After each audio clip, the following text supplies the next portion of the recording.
एक बार की बात है, किसी नगर में एक स्त्री रहती थी जो गर्भवती थी। उसके पड़ोस में एक जादूगरनी रहती थी। जादूगरनी की एक छोटी सी बगिया थी जिसमें उसने एक क्यारी में टमाटर बोया था। जादूगरनी बगिया का दरवाज़ा हमेशा खुला रखती थी कि जिसका मन हो टमाटर तोड़ कर ले जाए। आसपास के लोग कभी कभार कुछ टमाटर ले भी जाते थे। एक दिन उस गर्भवती स्त्री को टमाटर खाने की इच्छा हुई। एक दो दिन तो उसने सब्र किया, पर फिर वह अपने आप पर काबू न रख सकी और जादूगरनी की बगिया में घुसकर टमाटर खाने लगी। एक दिन में उसने आधी क्यारी चर डाली। शाम को जब जादूगरनी घर लौटी तो टमाटर की क्यारी का हाथ देखकर हैरान रह गई।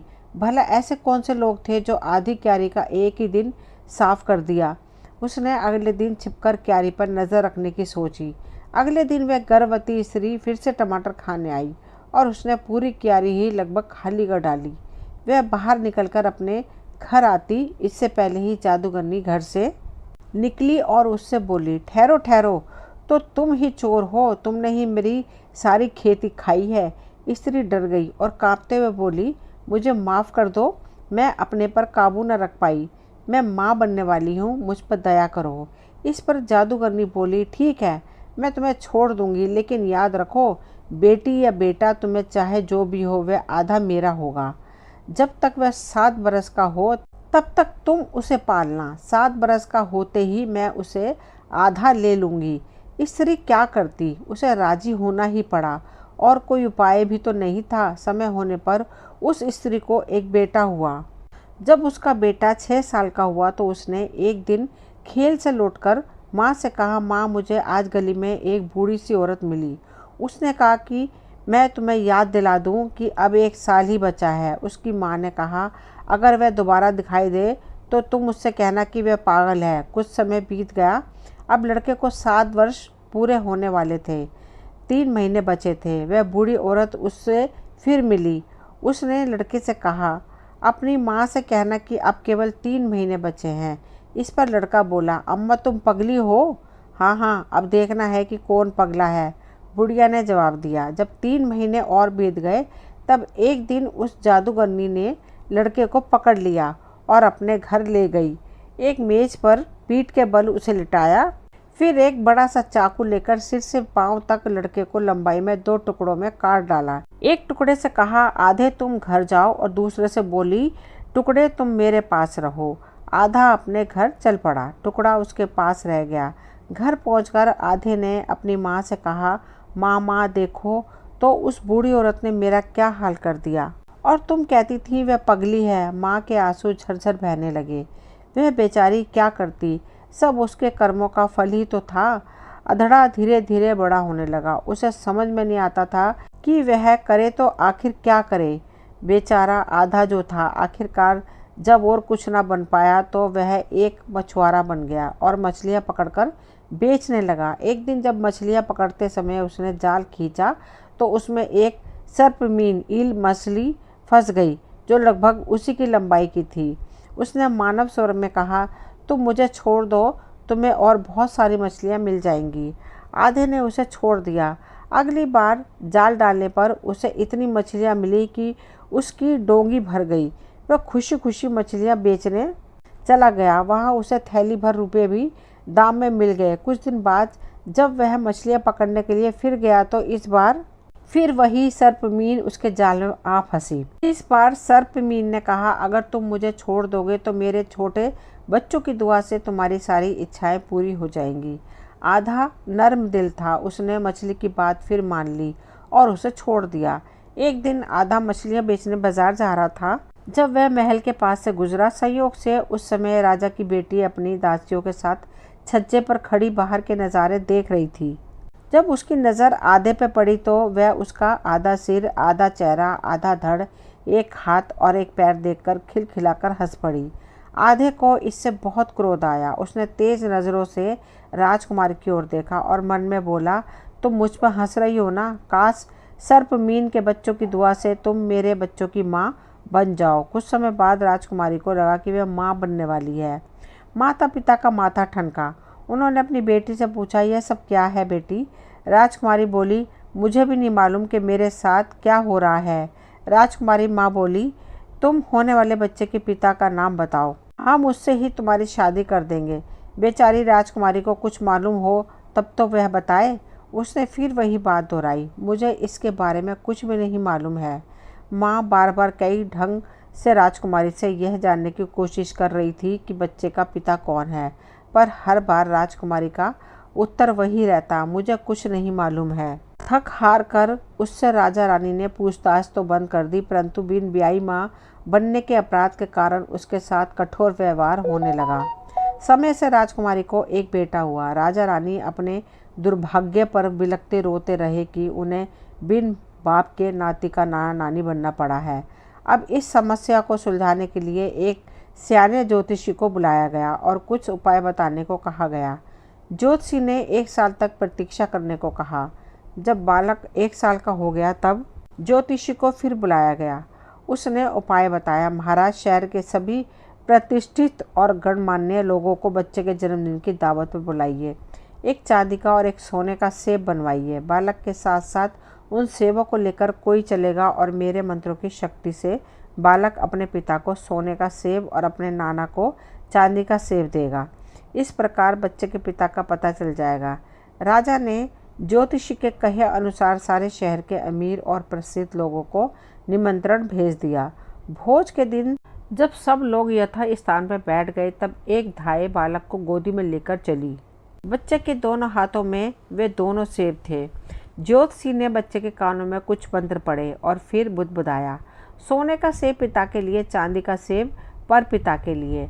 आया बच्चे को लेकर पूरे सभागृह में घूमती रही। जब वह लौटकर राजा के पास आई तब बच्चे ने उसे चांदी का सेब पकड़ा दिया। राजा बोले, मुझे मालूम है कि मैं तुम्हारा परपिता हूँ, पर हमें तो तुम्हारे पिता का पता लगाना है। बच्चे को कई बार सभागार में घुमाया गया पर वह सोने का सेब किसी को नहीं मिल पाया। 1 साल बाद राजा ने एक बार फिर ज्योतिषी से सलाह मांगी। इस बार ज्योतिषी ने शहर के सारे गरीब निर्धन लोगों को दावत पर बुलाने की सलाह दी और सेब देने का तरीका दोहराने को कहा। राजा ने शहर में मुनादी करवा दी। सभी धोबी, मोची, नाई, कसाई, मछुआरों को भोज का बुलावा दिया गया। आधा भी बन ठन कर भोज में शामिल होने आया। सभी के लिए सभा भवन में कुर्सियां लगी थी। धाय उन्हें बालक को लेकर सभी के पास जाने लगी। सेब हाथ में लिए बालक ठुमक ठुमक कर हर एक के पास जाने लगा। जैसे ही वह आधे के पास पहुंचा वह मुस्कुराने लगा और सेब आधे की ओर बढ़ाकर बोला, ये सेब ले लो पिताजी। दावत में आए सभी लोग ठहाका लगाकर हंस पड़े। वाह भाई, क्या बात है, राजा की बेटी का दिल आया भी तो इस अधड़े पर। राजा खून का घूंट पीकर चुपचाप बैठे रहे। फिर हिम्मत करके बोले, अब मेरी बेटी का विवाह इसी आदमी से होगा जिसे हमारे नाती ने अपना पिता कहा है। कुछ ही दिनों बाद सारी तैयारियों के साथ राजकुमारी की शादी आधे के साथ हो गई। शादी की रस्मों के बाद दूल्हा दुल्हन शोभा यात्रा के लिए रथ का इंतजार करने लगे, लेकिन वहाँ तो एक बड़ा पीपा लाया गया और राजकुमारी को आधा और उसके बच्चे के साथ डालकर पीपे का मुंह बंद कर दिया गया और फिर समुद्र में फेंक दिया गया। समुद्र में बड़ी बड़ी लहरें उठ रही थीं। पीपा उन्हें लहरों पर तैरते तैरते पर दूर निकल आया। जब काफ़ी समय तक हिचकोले खा चुका था तब आधे ने राजकुमारी से पूछा, दुल्हन, क्या तुम पीपे से बाहर निकलकर ज़मीन पर उतरना चाहोगी? राजकुमारी फुसफुसाई, हाँ जरूर, लेकिन कैसे?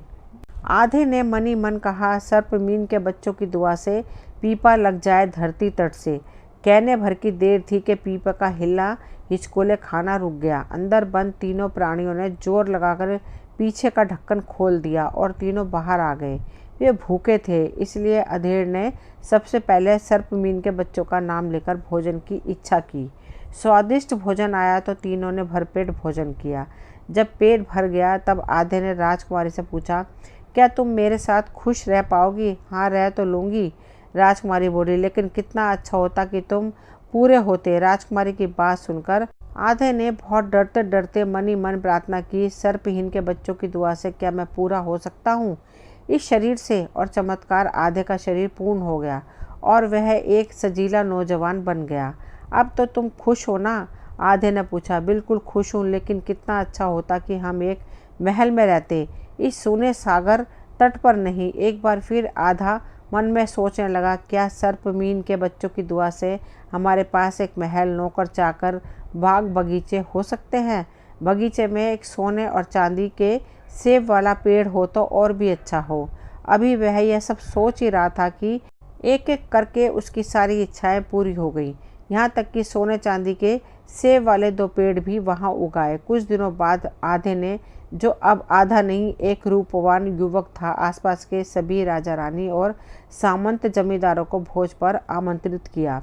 जब मेहमान आने लगे तब वह स्वागत करते हुए सबसे कहता जाता था, आपका स्वागत है, आइए आनंद मनाइए, बस सोने चांदी के सेबों को छूने की कोशिश मत करिएगा, आप मुश्किल में पड़ जाएंगे। सभी मेहमान उसे भरोसा दिलाते गए कि कोई भी उन पेड़ों को छुएगा भी नहीं। जब सब लोग बातचीत करने और खाना पीने लगे तब एक बार फिर आधा मन ही मन बोला, सर्पमीन के बच्चों की दुआ से मेरे ससुर जी के जेब में एक सोने का और एक चांदी का सेब चला जाए। जब खाना पीना हो गया तो सब लोग बगीचे की सैर को गए। वहाँ सबने देखा कि दोनों सेबों के पेड़ से फल लदारत थे। सबसे पूछा जाने लगा कि सेब किसके पास है, पर सब ने इनकार कर दिया। सेब किसने तोड़ा भी तो नहीं था, अब क्या हो गया? आखिर में आधे ने फिर घोषणा की, मैंने आप सभी को पहले ही सावधान कर दिया था कि सेब कोई हाथ ना लगाए, अब तलाशी लेने के सिवाय कोई चारा ही नहीं है। एक एक करके सारे मेहमानों की तलाशी ली जाने लगी। जब राजकुमारी के पिता की तलाशी हुई तो उनकी 2 जेबों में एक एक सेब मिला।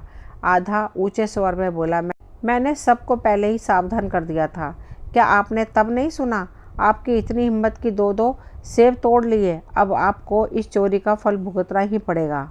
लेकिन मुझे तो सेबों के बारे में मालूम ही नहीं है, पता नहीं कैसे ये मेरी जेब में आ गए। सच कहता हूँ, मैं तो पेड़ों के पास तक भी नहीं गया था। राजकुमारी के पिता का सिर शर्म से झुका था। वे बोले जा रहे थे, मैं किसी की भी कसम खाने को तैयार हूँ, सारे सबूत सामने हैं। आधा बोला, फिर भी आप इनकार कर रहे हैं? हाँ, मैं किसी की भी कसम खाने को तैयार हूँ, राजा ने कहा। आप फिर दावा कर रहे हैं कि आप निर्दोष हैं? हाँ, मैं ईश्वर की सौगंध खाकर कहता हूँ, मुझे इन फलों के बारे में कुछ भी नहीं मालूम, राजा ने भर्राए गले से कहा। अब आधा नरमी से बोला, आप जैसे निर्दोष हैं ठीक वैसे ही आपकी बेटी भी निर्दोष थी। जैसा व्यवहार आपने उसके साथ किया था ठीक वही मैंने भी आपके साथ किया है। यह कहकर अधड़े ने अपना सही परिचय राजा को दिया। तभी सभा भवन में आधे की पत्नी राजकुमारी ने प्रवेश किया और पिता को प्रणाम करते हुए बोली, मैं सपने में भी नहीं चाह सकती थी कि मेरे कारण मेरे पिता को कष्ट झेलना पड़े। माना कि उन्होंने मेरे साथ कठोर व्यवहार किया, परंतु फिर भी मेरे पूज्य पिता ही हैं। जो हुआ सो हुआ। पत्नी की बात सुनकर आधे का हृदय अपनी पत्नी के लिए प्रेम से भर गया। राजा अपनी बेटी को पाकर निहाल हो गया। जिसका हत्यारा वह स्वयं को मान रहा था, उसकी निर्दोषिता की बात जान उसका हृदय पश्चाताप से भर गया। बड़ी अनुनय, विनय और क्षमा याचना के साथ पिता अपनी बेटी, दामाद और नाती को अपने साथ अपने महल में वापस ले गया। सर्पमीन के बच्चों के आशीर्वाद से मिला सारा महल और रौनक देखते देखते गायब हो गया। दोस्तों, ये कहानी यहीं तक थी। मुझे उम्मीद है आप सभी को पसंद आई होगी। अगर कहानी पसंद आई हो तो प्लीज़ चैनल को सब्सक्राइब करें, वीडियो को लाइक शेयर करें, कमेंट करें। मिलती हूँ अगली कोई नई कहानी लेकर। कहानी सुनने के लिए आप सभी का तहे दिल से शुक्रिया।